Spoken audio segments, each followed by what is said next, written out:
that's done by members of Congress, the amount of money that they make when they know decisions that are going to be signed and passed, they know laws that are going to be put into place. They know, like there was one recently that we were talking about Nancy Pelosi and the amount of money she invested in Tesla right before Biden signed this EV bill, electric vehicle bill.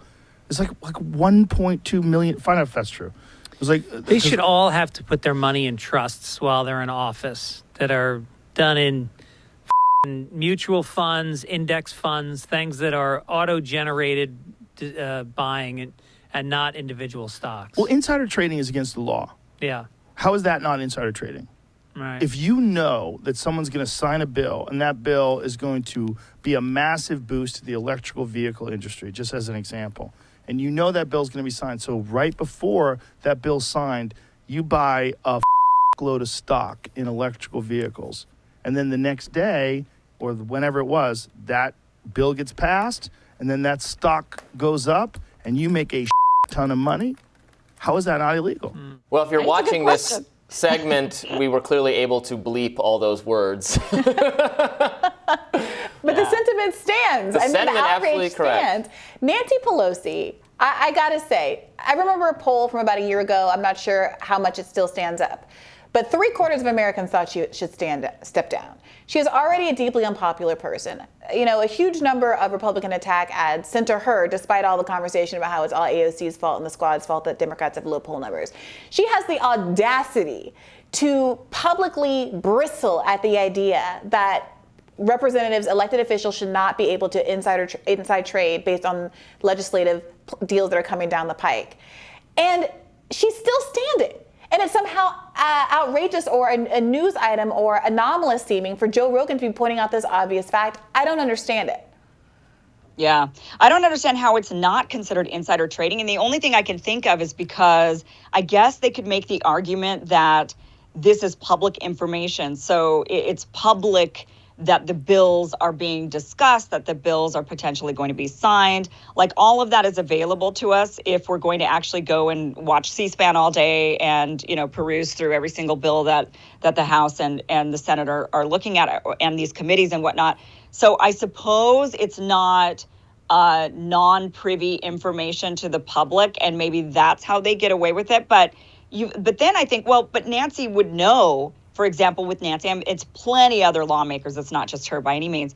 But she would know whether, because of private conversations with Biden and his aides and others around him, whether or not he's going to sign it, right? So that would be then sort of insider in a way. But in my view, it's worse than insider trading. Like insider trading, it's a dirty word, but it's still. And I guess whatever, it should be legal. I'm not sure it should be.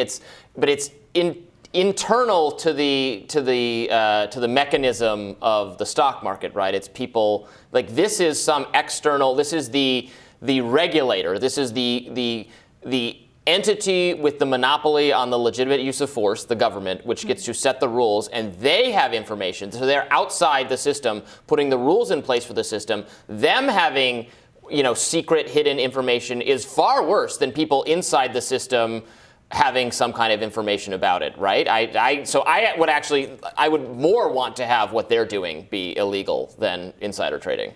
Yeah, Nancy Pelosi is worth, tens and tens of millions of dollars. She's certainly not worth that amount of money because of her, $175,000 a year salary, even having collected it for the last 30 years. It undermines trust in the institution. And Democrats and Republicans alike should be interested in restoring that very same trust. And even if it was only an optics issue and not a substantive issue, which I don't think it is, I think it's absolutely a substantive issue. I'm inclined to agree with Robby that there is an added obligation of state actors to not be profiting off of deals in this way, especially because there is an incentive for them to pursue legislation that inures in their own personal benefit as opposed to the benefit of their constituents. Even if it were only an optics issue, though, they should be interested in that optics issue. And it is so disappointing to see someone like Nancy Pelosi not just say privately, oh, I want to try to defend this because I'm earning money, but to have so much hubris that she publicly bristled when asked about this and had to be dragged kicking and screaming into a position where she would actually support a ban on this kind of stock trading. Yeah. And what's even more, I think, problematic, again, I suppose everybody has access to this sort of information and could have bought up the Tesla stock, I suppose. But I think what's even more problematic is when lawmakers are approached by businesses and investors to join in on an investment. You know that investors are thinking, oh, if I could get Nancy Pelosi to be in on this, like that would be great. It would really boost our credibility and our visibility as a company.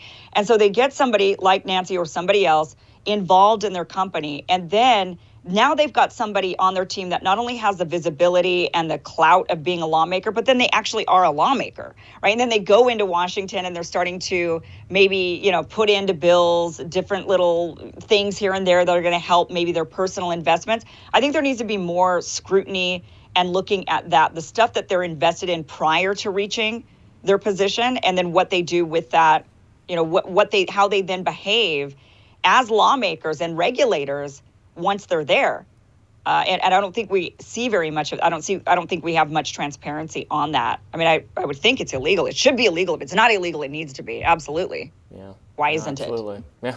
Because the regulators don't want to regulate themselves. That's exactly. That's the oldest story there is. All right. Well, tomorrow on Rising, Judd Legum will be here to debate with me. So I did a radar on his discussion of Koch Industries and their nonprofit and their view on Ukraine that he criticized. So we're gonna hash it out. That'll be fun. Wow. Yeah. That's kind of interesting. So because I've been seeing this battle out on Twitter that you guys have been having back and forth.